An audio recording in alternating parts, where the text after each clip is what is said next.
तो आज के वीडियो में बात करने वाले हैं medicinal chemistry third unit first के बारे में। तो सबसे पहला जो हमारा चैप्टर आता है एंटीबायोटिक, इसी को डिटेल में देखने वाले हैं।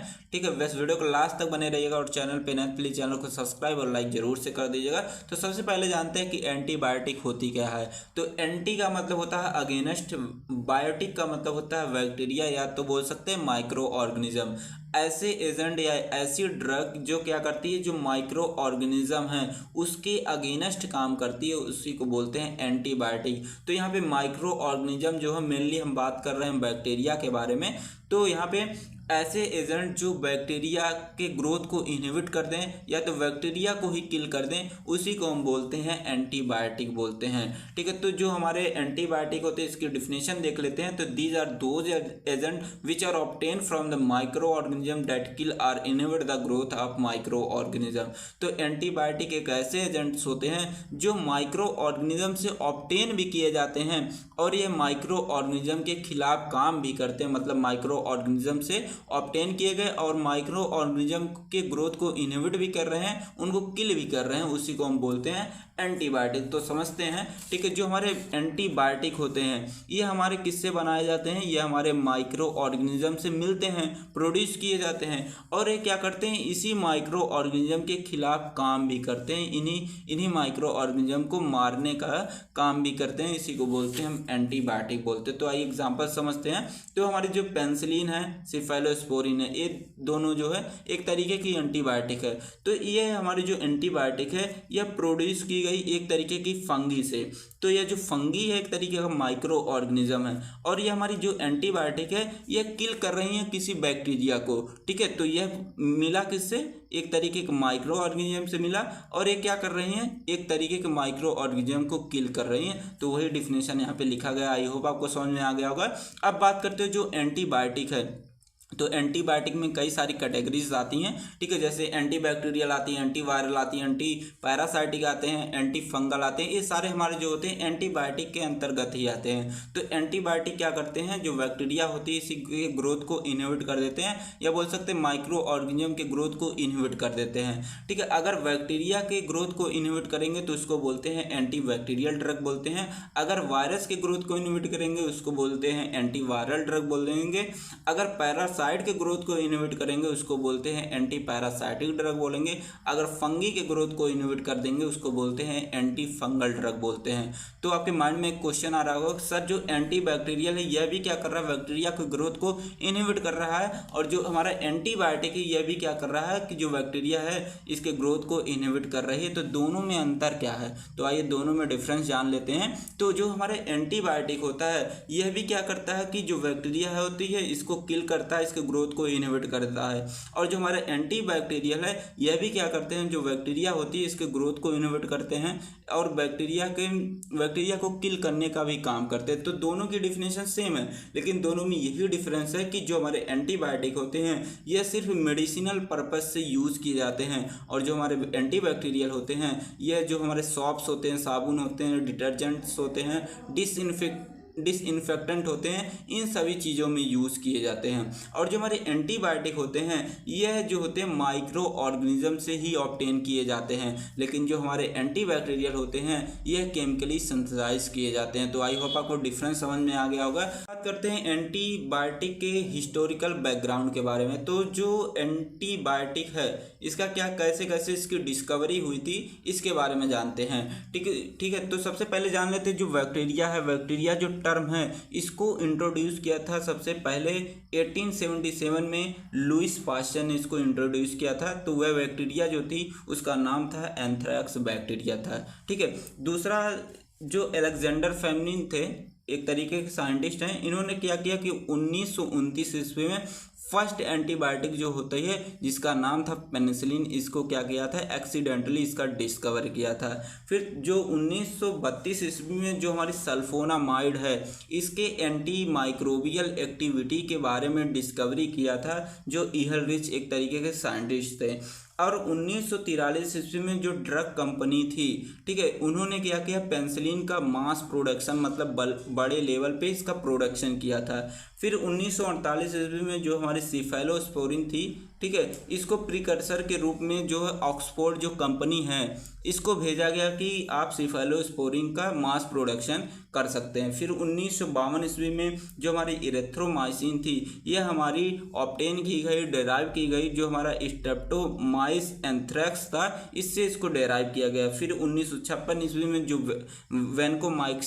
वेनकोमाइसिन जो एंटीबायोटिक थी यह इसका यूज़ किया गया स्ट्रेप्टोफाइलोकोकस के लिए, मतलब कि जो स्ट्रेप्टोफाइलोकोकस था इसके बारे में थोड़ा जान लेते हैं। पेंसिलिन को जब हम लेते थे तो ये क्या करता था कि जो हमारा स्ट्रेप्टोफाइलोकोकस था ये इसके लिए रेजिस्टेंस का काम करता था।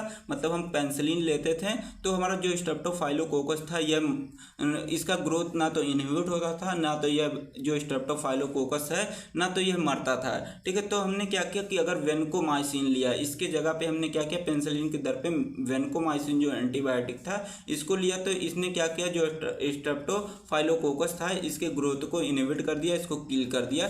तो यही पॉइंट यहाँ पे लिखी गई है। आगे बात करते हैं 1962 ईस्वी में जो क्विनोलोन एंटीबायोटिक था यह हमारा फर्स्टली डिस्कवर किया गया। तो जो हमारे क्विनोलोन्स एंटीबायोटिक थे यह हमारे एक तरीके के जो है एंटी मलेरियल हमारे ड्रग हैं, ठीक है।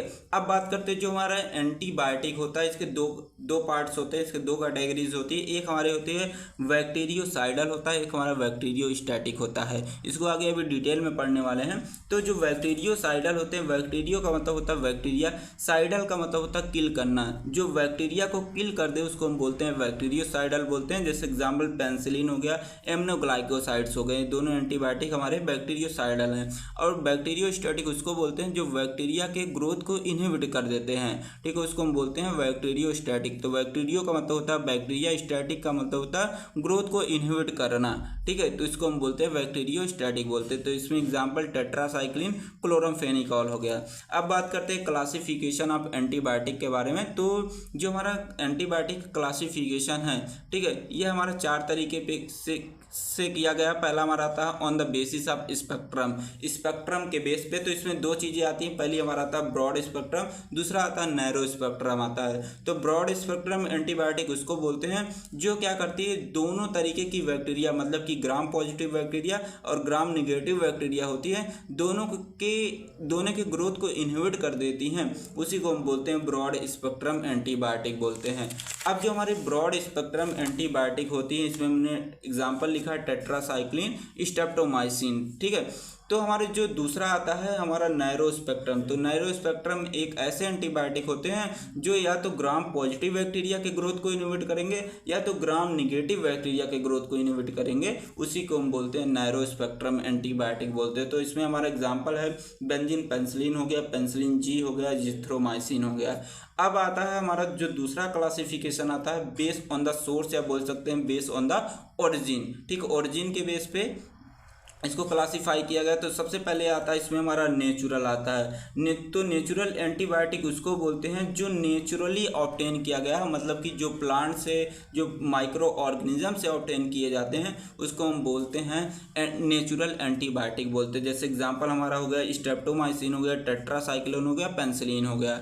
दूसरा हमारा इसमें आता है सिंथेटिक एंटीबायोटिक। तो सिंथेटिक का मतलब होता है मैन मेड, मतलब कि जो लेबोरेटरी में सिंथेसाइज किए जाते हैं, लेबोरेटरी में बनाए जाते हैं, उसको हम बोलते हैं सिंथेटिक एंटीबायोटिक बोलते हैं। जैसे हमारा हो गया सल्फोनामाइड हो गया, क्लोरमफेनिकॉल हो गया, एंटीवायरल ड्रग हो गए। अब तीसरा आता है हमारा सेमी सिंथेटिक। सेमी का मतलब होता है मतलब कि जो हाफ नेचुरली हो और हाफ जो है सिंथेटिक हो, मतलब कि ऐसे एंटीबायोटिक जो क्या हो नेचुरली ऑब्टेन किए जाते हैं लेकिन ये केमिकली मॉडिफाई कर दिए जाते हैं, उसी को हम बोलते हैं सेमी सिंथेटिक एंटीबायोटिक बोलते हैं। जैसे हमारा हो गया एजिथ्रोमाइसिन, एमॉक्सिसिलिन, ठीक है। अब तीसरा हमारा जो क्लासिफिकेशन में आता है based on the mechanism of action. Mechanism of action के बेस पे इसको क्लासीफाई किया गया है। तो सबसे पहले आता है बैक्टीरियोस्टैटिक आता है, अभी मैंने बताया था 2 कैटेगरी के बारे में, ठीक है। तो बैक्टीरियो का मतलब होता है बैक्टीरिया, स्टैटिक का मतलब होता है स्टॉप या बोल सकते हैं इनहिबिट करना। तो ऐसी एंटीबायोटिक जो बैक्टीरिया के ग्रोथ को इनहिबिट कर दे उसको हम बोलते हैं बैक्टीरियोस्टैटिक एंटीबायोटिक बोलते हैं। तो एग्जाम्पल है इसमें मैक्रोलाइड्स, सल्फोनामाइड, टेट्रासाइक्लिन, ठीक है, ये सारे हमारे क्या हैं, बैक्टीरियोस्टैटिक हमारे मेडिसिन हैं, बैक्टीरियोस्टैटिक एंटीबायोटिक है। तो इन सभी का आगे आपको डिटेल में चैप्टर मिलेगा इसी मेडिसिनल केमिस्ट्री में। आगे बात करते हैं, अगला पॉइंट इसमें देख लेते हैं, जो हमारे बैक्टीरियोस्टैटिक होते हैं इसके मैकेनिज्म के बारे में बात करेंगे, ठीक है। ये क्या करता है, बैक्टीरियोस्टैटिक जो एंटीबायोटिक होते हैं ये क्या करते हैं, जो बैक्टीरिया का प्रोटीन सिंथेसिस की प्रोसेस है उसी को इनहिबिट कर देते हैं। तो ये मैकेनिज्म आप जरूर से याद रखिएगा, आपके आगे काम आने वाली है। दूसरा आता है इसमें हमारा बैक्टीरियोसाइडल। तो बैक्टीरियो का मतलब होता है बैक्टीरिया, साइडल का मतलब होता है किल करना। तो ऐसी एंटीबायोटिक जो पूरा तरीके से बैक्टीरिया को डिस्ट्रॉय कर दे या तो किल कर दे, उसी को हम बोलते हैं बैक्टीरियोसाइडल एंटीबायोटिक बोलते हैं। तो इसमें हमारा एग्जांपल आता है बीटा लैक्टम आता है, एमिनोग्लाइकोसाइड्स आ गए, क्यूनोलोन्स आ गए। तो इन सभी का आगे चैप्टर आपको मिलेगा, पूरा डिटेल में आपको वहाँ पे पढ़ने को मिलेगा, ठीक है। तो इसके मैकेनिज्म के बारे में जान लेते हैं। तो हमारे जो बैक्टीरियोसाइडल एंटीबायोटिक होते हैं ये क्या करते हैं, सेल वॉल को या तो रप्चर कर देते हैं, या तो सेल वॉल को पंचर, सेल मेम्ब्रेन को पंचर कर देंगे, या तो जो न्यूक्लियस में जो डीएनए आरएनए होता है उसके जो ट्रांसक्रिप्शन की प्रोसेस है उसी को इनहिबिट कर देते हैं, जिससे बैक्टीरिया क्या होती है, पूरी तरीके से मर जाती है। तो उसको हम बोलते हैं बैक्टीरियोसाइडल बोलते हैं। अब बात करते हैं base on the chemical structure. Chemical structure के बेस पे इसको क्लासीफाई किया गया एंटीबायोटिक है। तो इसमें सबसे पहला हमारा आता है बीटा लैक्टम एंटीबायोटिक। तो बीटा लैक्टम एंटीबायोटिक उसको बोलते हैं जिसके स्ट्रक्चर में बीटा लैक्टम रिंग हो, उसको हम बोलते हैं बीटा लैक्टम एंटीबायोटिक। तो आगे इसका एक चैप्टर आने वाला है, भी नेक्स्ट वीडियो यही मैं बनाने वाला हूँ, ठीक है। तो इसमें आता है पेंसिलिन आता है, मोनोबैक्टम आता है। दूसरा हमारा जो एंटीबायोटिक इसमें आता है इम्यूनोग्लाइकोसाइड। तो इम्यूनोग्लाइकोसाइड एक ऐसे एंटीबायोटिक होते हैं जिनके स्ट्रक्चर में जो होता है एमिनो शुगर रिंग पाई जाती है, उसको हम बोलते हैं इम्यूनोग्लाइकोसाइड्स बोलते हैं। तो इसमें हमारा एग्जांपल आता है कानामाइसिन, नियोमाइसिन आता है। अब आगे बात करते हैं टेट्रासाइक्लिन। तो टेट्रासाइक्लिन एक ऐसे एंटीबायोटिक होते हैं जिनके स्ट्रक्चर में 4 रिंग होती है। टेट्रा का मतलब होता है 4, ठीक है, 4 रिंग होगी, साइक्लिक रिंग होगी, तो उसको हम बोलते हैं टेट्रासाइक्लिन बोलते हैं। जैसे इसमें आता है डॉक्सीसिलिन आता है, मिनोसाइक्लिन आता है। आगे बात करते हैं हमारा मैक्रोलाइड्स। तो मैक्रोलाइड्स एक ऐसे एंटीबायोटिक होते हैं जिनके स्ट्रक्चर में माइक्रोसाइक्लिक लैक्टोन रिंग होगी, ठीक है, उसी को हम बोलेंगे मैक्रोलाइड्स बोलेंगे। तो इसका भी एक अलग चैप्टर ही है, ठीक है। इसमें हमारा आता है एग्जांपल में एरिथ्रोमाइसिन, एजिथ्रोमाइसिन, सारे हमारे एंटीबायोटिक आते हैं। अब आगे बात करने वाले जो हमारा आता है अगला एंटीबायोटिक क्यूनोलोन्स आता है, ठीक है। तो क्यूनोलोन्स एक ऐसे एंटीबायोटिक होते हैं जिनके स्ट्रक्चर में क्यूनोलोन्स रिंग होगी, मतलब कि बाईसाइक्लिक रिंग होगी, उसको हम बोलते हैं क्यूनोलोन्स बोलते हैं। जैसे हमारा आता है ओफ्लक्सासिन हो गया, नॉरफ्लक्सासिन हो गया, ये सब हमारे क्या क्यूनोलोन्स है। अब आता है मिसलेनियस उसको बोलते हैं जो किसी में ना हो, ना तो क्यूनोलोन्स में हो, ना तो उसका स्ट्रक्चर जो बीटा लैक्टम में हो, ना तो टेट्रासाइक्लिन में हो, उसको हम बोलते हैं मिसलेनियस बोलते हैं, ठीक है। तो इसको एक अलग ही रख दिया है, जिसमें हमारा आता है क्लोरमफेनिकॉल आता है एंटीबायोटिक, और कोट्रीमॉक्साजोल आता है। ये सारे एंटीबायोटिक हमारे मिसलेनियस में आते हैं।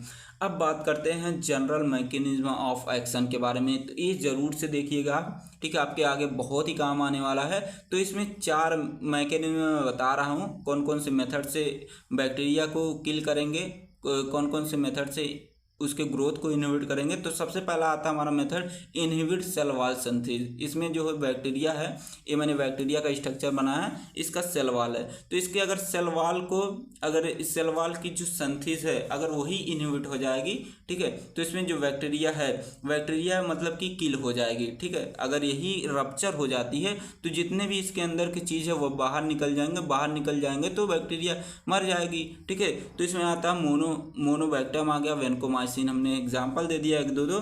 अब दूसरा हमारा जो आता है मैकेनिज्म इनहिबिट न्यूक्लियस सिंथेसिस। इसमें क्या होता है, जो न्यूक्लियस की सिंथेसिस है, मतलब जो डीएनए आरएनए का जो ट्रांसक्रिप्शन की प्रोसेस है वही इनहिबिट हो जाएगी। जब ये इनहिबिट हो जाएगा तो बैक्टीरिया क्या होगी, किल हो जाएगी, मर जाएगी। तो इसमें हमारा एग्जाम्पल आता है नैलीडेक्सिक एसिड आ गया, क्यूनोलोन्स आ गया। अब हमारा जो तीसरा यहाँ पे मैकेनिज्म है इंटरफेरिंग विद सेल मेम्ब्रेन। तो यहाँ पे जो सेल मेम्ब्रेन है अगर यही हमारी क्या होती है, पंचर हो जाती है, तो पंचर हो जाएगी तो ये सारी चीज़ें जो हैं ये बाहर आ जाएंगी, ठीक है। मतलब कि राइबोसोम बाहर आ जाएंगे, न्यूक्लियस बाहर आ जाएगा, साइटोप्लाज्म इसका बाहर आ जाएगा, तो बैक्टीरिया क्या होगी, जनरली सी बात है ये हमारी किल हो जाएगी, ठीक है। तो इसमें हमारा पॉलीमाइक्सिन आता है, पॉलीमैक्सिन बी आता है, तो मैंने एग्जांपल एक मेंशन कर दिया है।